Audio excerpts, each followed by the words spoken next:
শামশেরগঞ্জের ধুলিয়ানের একটি বেসরকারি স্কুলে ভয়াবহ অগ্নিকাণ্ড।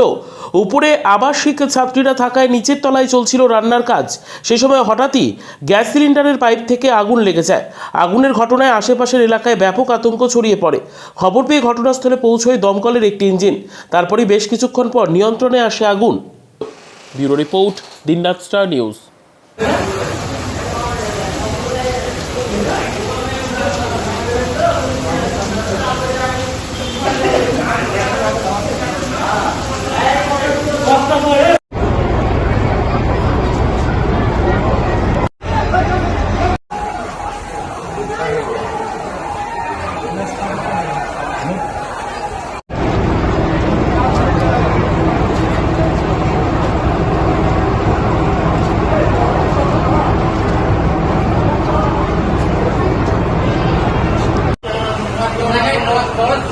Wah, kok orang nggak benar-benar kotor aja,